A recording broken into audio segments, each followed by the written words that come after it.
when I put a seatbelt on my kid in the car, I'm jinxing there's going to be a car accident. It's kind of like saying I'm going to put a bike helmet on my son when he's on his bike, and I'm jinxing that he's going to get hit by a car. Right. Jinx, it's ridiculous to be honest. That mindset is ridiculous. It's a responsibility. You put a seatbelt on your kid to be responsible. Right. You put a helmet on your kid because that's the responsible thing to do. You put insurance on your kid because it's the responsible thing to do. You lock in their insurability. They probably never have to qualify for insurance again. You can build some cash value if it's a permanent policy, get the compounding effect working for them. Mm-hmm. And the cost of insurance at 1 or 2 or 3 years old is cheaper than they're ever going to pay at 40. It's an absolute no-brainer. And all the wealthy people that I have in my life, they'll understand this concept, and it's a no-brainer. It's all the lower middle class mindset who always want to wait. And it's always about them. But the more you can start to think about the next generation, the better it's going to be.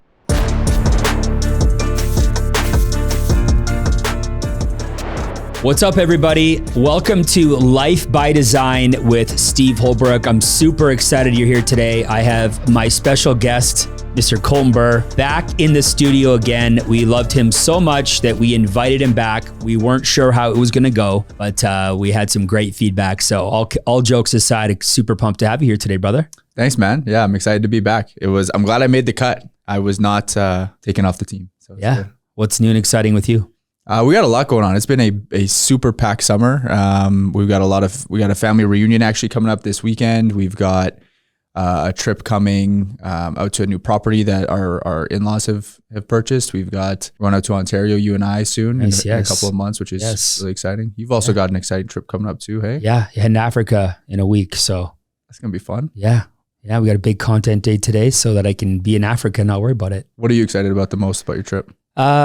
Trip to Africa, I'm most excited about probably my kids being there with us and experiencing life in a third world country, right? Not in the privileged grounds of Canada. I wanted them to see what it's like in the quote unquote real world and how people live. And we got invited to a Masai Mara wedding. So we're going to be at a traditional African wedding. Wow. Yeah, awesome. It's going to be awesome. We're going to some schools. We're going to do some bit of charity work there or just hanging out with the kids, spending time with them. So we're excited about it. Awesome. That'll be really good. And we're going to go on a safari. So that'll be super maybe cool. I'll get to ride a hippo or something. Yeah. Stay away from the hippos. I'm going to live vlog. Hippos are one of the most dangerous animals on the world. I saw that. I might live vlog on a hippo. Oh boy. And this was the last episode that Steve ever recorded. This is the last time we're doing this podcast because I tried to ride a hippo in Africa. So excited. Well, let's get into it, brother. I know we have an exciting podcast topic today, so you guys are in for a treat. But before we get into that, I'd like to talk about things that are happening in the economy, the world. As you guys know, I'm in the insurance and investment game, and so is Colton. But there's an article that I want to address. There's an article a few months ago that was released in Canada from the Financial Post, and I'm just going to read the topic of the article. I want to talk a bit about it. I'm going to read it right off the website. It says Canadians now expect to need $1.7 million to retire. $1.7 million to retire. And I don't need to read the whole article, but Canadians are freaked out. And if you're watching this you're in the US, it's very similar stats in the US. So when you hear that, what's on your mind? I think for most people, when they hear that number, they probably almost can't even relate, because like me personally growing up, I don't know a single person who's saved that much money, or at least that I'm aware of, unless, I've got an uncle somewhere who's a cash millionaire, but just still drives a beater. But yeah, I don't know anybody who's saved that much money for their retirement. So I think especially for generations coming up to think about getting to that number, it's probably daunting. Mm-hmm. I mean, now having been in the entrepreneur game for as long as I have, of course, I know a bunch of people, lots of people that have that in, whether it's real estate holdings or cash now. I know a lot of successful people. You're in some of those circles too, right? But for 90% of North Americans out there, to think about having $1.7 million saved in cash or properties outside of their primary home, I think people are going to be in for a rude awakening. I think what's going to happen, Colton, is that a lot of people are going to end up taking a part-time job well into retirement, are going to be working for as long as they can stand up on their feet. And I think the next 20 years is going to be a rude awakening for a lot of people who have not saved money. And to that point, actually thinking about that, the standard for what you're going to need in retirement is getting higher, but it seems like people's work ethic these days is going down. Mm-hmm. their willingness to like grind it out and really work hard to get to where they need to go has decreased. Yeah. I talk to my dad about this from time to time. I mean, you know, my dad. Your dad's a freaking like old school baller. Like the guy woke up before the sun and didn't come home till after the sun. Stonemason. Like, that's real hard work. He was telling me my dad used to be, back in the day, he was laying blocks and bricks before he kind of became that entrepreneur. But he used to tell me back in the day, they would go to work and they'd say, okay, today we're laying 500 blocks, 500 bricks or blocks, and they would get that done before noon. And now with like unions and stuff, it's like, oh, don't lay too many and make sure you have your coffee break. And just when I was an electrician, I heard stories of the guys that worked for union companies that were like, they would tell you to slow down, don't put up too much pipe, slow down, save something for tomorrow. Yeah, is that unbelievable? It's ridiculous. Right. So so that makes me think of another article I saw in Toronto. Have you seen the housing prices, the cost of living and stuff in cities like Toronto? I think I know the article you're referring to, but you were saying that to save for an average home out there, I think is like 1.1 million, somewhere in that range, a non-condo, because I know you can get condos for 500,000-600,000, which is also crazy. But you needed to save, you need to be making over $200,000 a year, saving 10% of your income for 25 years to save up for a down payment an average non-condo home. Yeah, it's crazy. And then once you get your down payment saved over those 25 years, now you can start working towards your $1.7 million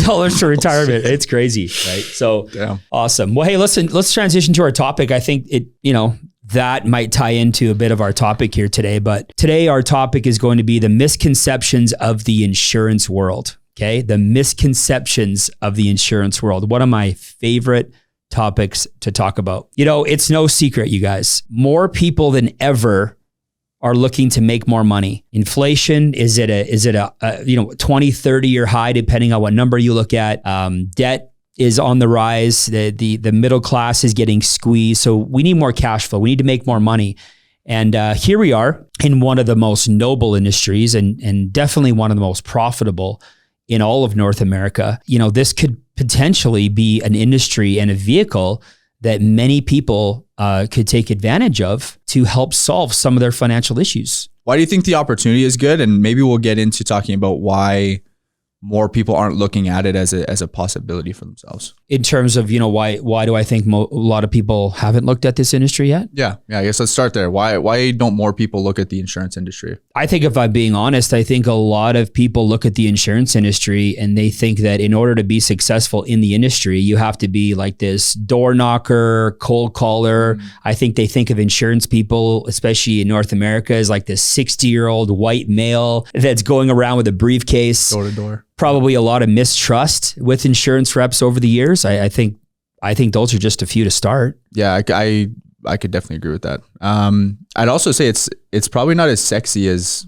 some people would like it to be. Mm-hmm. You see shows on Netflix like Selling Sunset and stuff like this, and it's like you look at the life of a realtor or an internet entrepreneur. It's like it's sexy, it's appealing, it's all this high end nice stuff, or at least that's a perception. Mm-hmm. Where you don't see that as much in the insurance industry. You're still going to get flashy guys wherever you go, but I think it's not looked as much of a sexy industry. Yeah, no, I think personally more of a noble industry. I think you're bang on, but I think that's why there's so much opportunity here. I mean, I don't know how many realtors are in our town, but there's probably close to 10,000 realtors in our small city.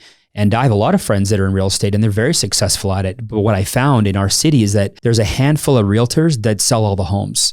There's a handful of real estate groups in our city that are, I know I have a great realtor that I work with. She's amazing. Her group is very successful and she's very good at it. But there's a lot of realtors that get into the industry because they watch Selling Sunsets and they want to be a millionaire overnight. The insurance industry is very underserved, right? So the average age of an insurance rep, depending on the stat, is probably north of 60, right? If I had to take a guess without looking at the recent stats. And a lot of those 60-year-olds aren't on Instagram. They're not on Facebook. They don't market themselves. So there's not this social proof living the dream as an insurance agent. But it's starting to change. You start to see that with our team is changing the culture and things like that. So I think that's probably the first. Yeah.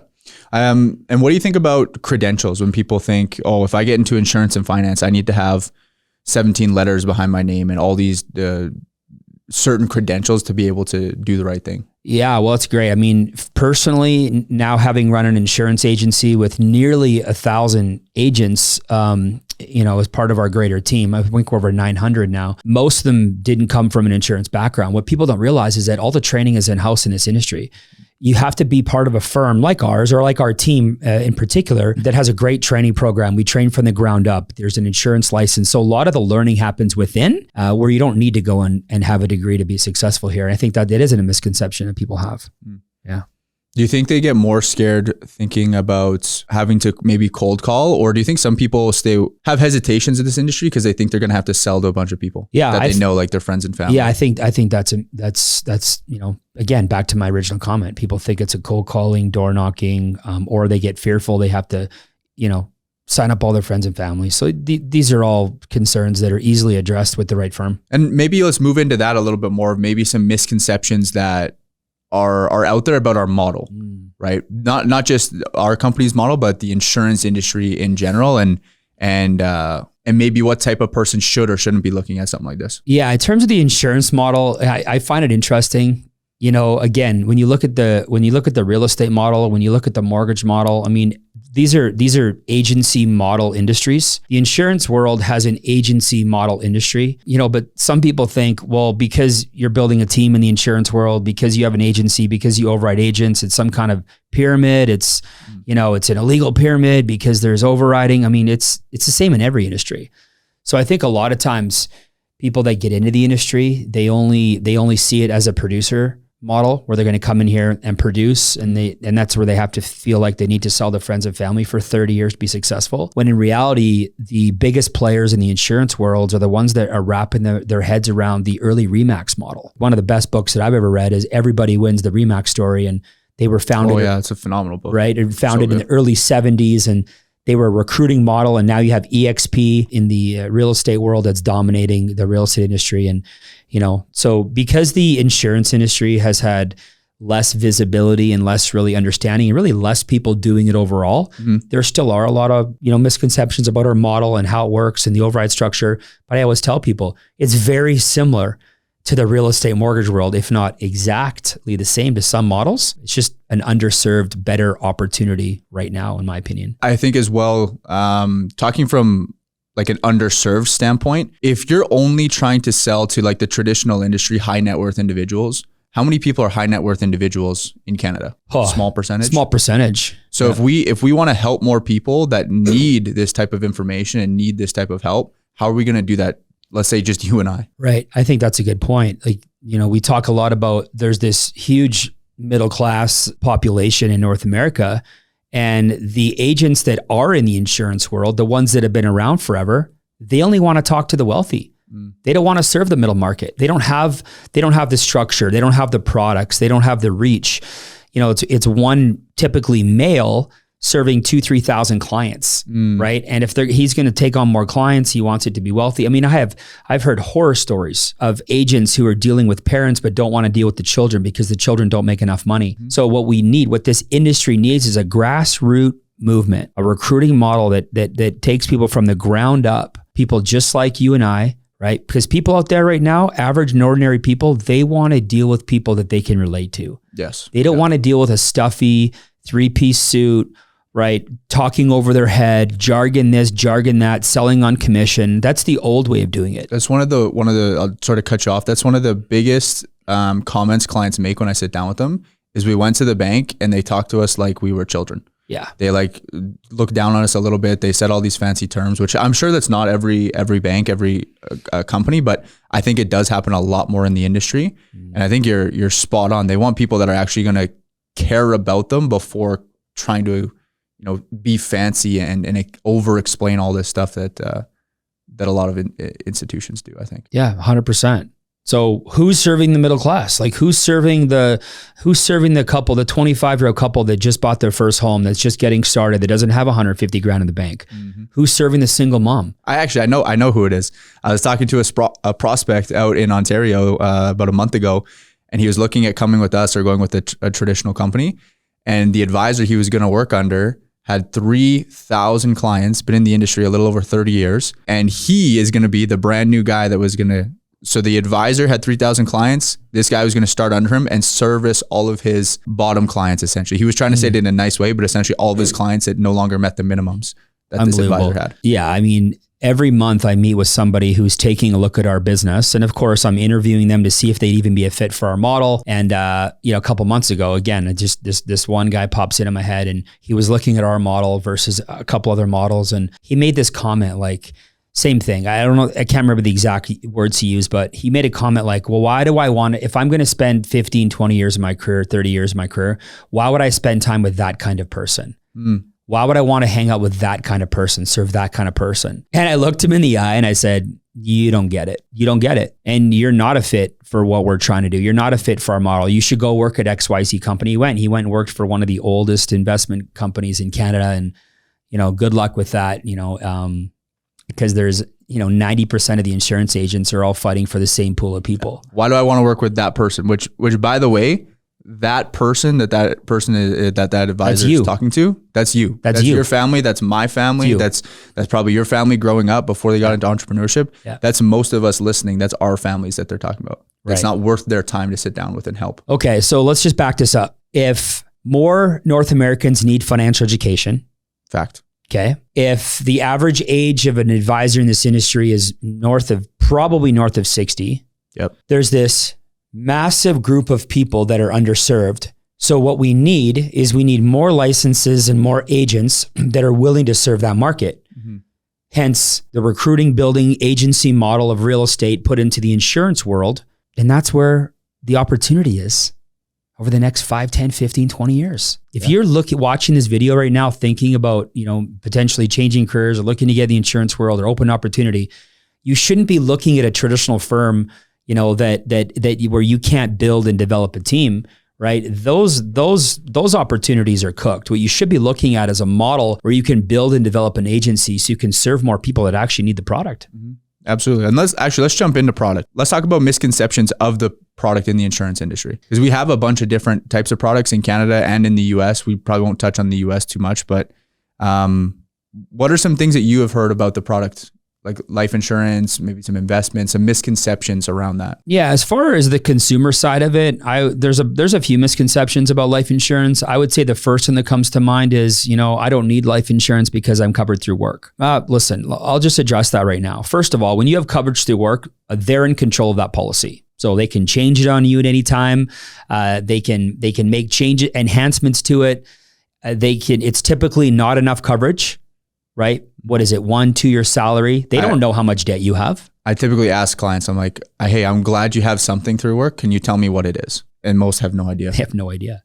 I don't need it. I'm covered through work, but what do you have? I actually don't know. Yeah. So it's always good. Hey, some companies do offer really great benefits, but like make sure you at least get it overlooked to make sure that it's what you think it is. Yeah. Here's another one with under the same heading here. What if you don't work for that company forever? What if you don't work there for 40, 50, 60 years? What if you don't work at your job till age 92, the day before you pass away, right? What happens if you change careers in your 40s, your 50s, and now you're in your mid 50s, you have no life insurance. You're trying to apply for it. It's super expensive. Maybe you have a pre-existing condition that you developed, right? The wealthy people understand that it's always better to have your own policy because you're in control.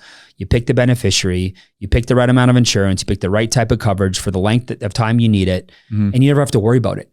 And work insurance is a bonus. The insurance you get through work is a bonus, nothing more. Yep, yeah. Absolutely. And we're talking about life insurance. What do you think about critical illness insurance? I think that's a conversation that doesn't happen enough. Yeah, critical illness insurance is hugely underutilized. I mean, 1 in 2 North Americans are going to get cancer in their lifetime, right? 1 in 3 are going to get a severe critical illness in their lifetime. Critical illness insurance is I call it the selfish insurance. It's not when you die for the loved ones. It's when you get sick and you live. Mm-hmm. Right? It's when you live. It's spending a year and a half in chemotherapy. Let me ask you this question, everyone watching.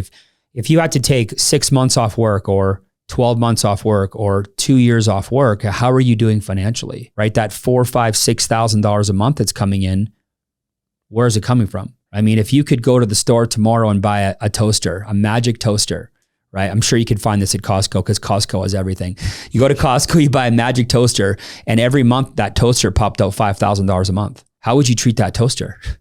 Oh, you put it on the top shelf, you put a rope around it, you'd fall asleep in your chair with a shotgun in your hand, rocking back and forth, right? Just in case someone came in and touched your toaster. But your income is the toaster. You are the toaster. So how many Canadians and North Americans have protected that income if they get sick? Yeah. It's true. I've dealt with clients who have had, actually, one I can think of specifically, it wasn't him, but his mother got sick. And then he had to take time off work to take care of her, and they racked up a ton of bills. Actually, I just did a client review beginning of this week with a lady. You've met her before. I don't know if you really know her, but I won't say her name. But her father was diagnosed with essentially like early stages of leukemia. And he had to start taking a medication, a shot that was $600 a shot. It was originally he needed to take it twice a week. They're not a wealthy family. So imagine just adding $1,200 a month to your expenses just so you can kind of maintain your standard of living. That's unbelievable. It's scary. And we hear those stories all the time, don't we? Yeah. Listen, you don't have to believe in insurance. It's not a religion. It's not about believing in it. Okay. It's about taking responsibility for your life, for your own income, your life, the people around you, shoring up that part of it so that nobody has to worry in the time of need. And it's I like what you said. It's not a religion. You don't have to believe in it. It's also not a right. It's not a privilege. Like, and maybe you can elaborate as much as you'd like. You're someone who has a critical illness, and like, what are the chances of you trying to get insurance? Yeah, like I can't get traditional critical illness insurance. My son, who's turning 11, he has a severe chronic illness as well. He can no longer get critical illness. We got it for him when he was a 30-day-old baby, which is cool. I probably can't qualify for life insurance anymore. I mean, I'm missing 8 feet of my bowel, my rectum, my colon. There's a lot of things that are wrong with me. Probably miss some mental stuff too. You probably agree with that. We'll leave that to this. But everybody wants it when they can't have it. Yeah. Right. So if you're watching this right now and you aren't covered, right, you got to get that taken care of. I don't care what country you're in, where you live, what part of the world, right? You go find somebody you know and trust. If you're in North America, you definitely reach out to me or Colton and we'll help you out there. We have people all over North America, but just get it taken care of. Yeah. So straight up. And maybe 2 more things I want to touch on this topic around misconceptions of the product. A big one. I just had my second daughter. Well, I didn't have her. Haley, my amazing spouse, did. But we just had our second daughter. She is about to turn 5 months. What do you think about putting insurance on your kids? Because I know it can be a controversial topic. Some people think you're jinxing your children if you put life insurance on them, which I personally disagree with strongly. But what are your thoughts? What do you think about that? Yeah, I mean, first of all my kids have insurance. As soon as they were born, eligible, we all have it. They all have it loaded up with it. It's kind of like saying, you know, when I put a seatbelt on my kid in the car, I'm jinxing there's going to be a car accident. It's kind of like saying I'm going to put a bike helmet on my son when he's on his bike, and I'm jinxing that he's going to get hit by a car. Right. Jinx, it's ridiculous to be honest. That mindset is ridiculous. It's a responsibility. You put a seatbelt on your kid to be responsible. Right. You put a helmet on your kid because that's the responsible thing to do. You put insurance on your kid because it's the responsible thing to do. You lock in their insurability. They probably never have to qualify for insurance again.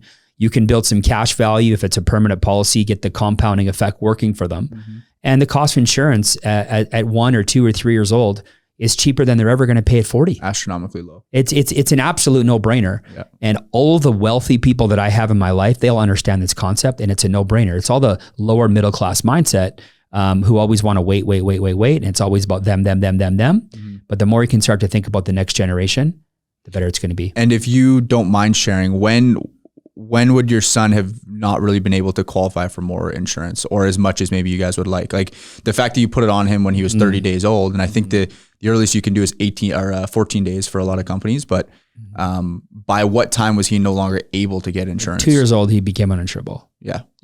So still going to live a long, healthy life, have a family, but we'll never be able to get more insurance. Yeah. Unfortunately. Crazy. And then the last one I want to touch on, because this is a hot topic always when it comes to insurance: term versus permanent. What do you think? Yeah, I mean, it's like renting versus owning. There's a time in your life where renting an apartment makes sense. It's short term. It's a bit cheaper. It serves a purpose for a period of time. And then sometimes it makes sense to own. You own your home, you build equity. It's yours forever. You can pass your home down to your kids. When you die, it's there. It passes down. Primary home would pass down tax-free depending on the country you're living in. I'm not a tax expert, nor are we giving financial advice today. This is all of our disclaimer. Go talk to an advisor before you Yes. go and purchase a bunch of stuff. But I think there's a time and a place for both. I think that permanent insurance is a huge opportunity to build massive wealth, and it's a great asset to have. There's obviously some misunderstandings with it, which is for a different video. Mm-hmm. And I think term is great as well. I own both products. Before I really got sick, I got both. Yeah, same. I actually have both products as well. I always tell people too, it's like if you're going to take advice from somebody, take advice from someone who is not 100% sold on one product. Mm-hmm. If you're being told that only one way is the right way to go, I think you should be very cautious of that person that you're dealing with. Yeah, I agree. All great points today, brother. Yeah. I hope you guys watching got some value out of this. Listen, whether you're just curious in business in general, or you just wanted to learn something today, or you're looking to getting in the industry, or you're in the industry and looking to kind of beef up your associations and potentially, be a part of a better organization. I hope you guys got some value out of today. If you have any questions or comments, we'd love to hear them below. We'd love to get your feedback and any suggestions you have for further topics. That was fun. That was a great time. That was good. Awesome. Have a blessed day, everybody. Don't forget to share it, like it, send it to your team, and we'll see you on the next episode.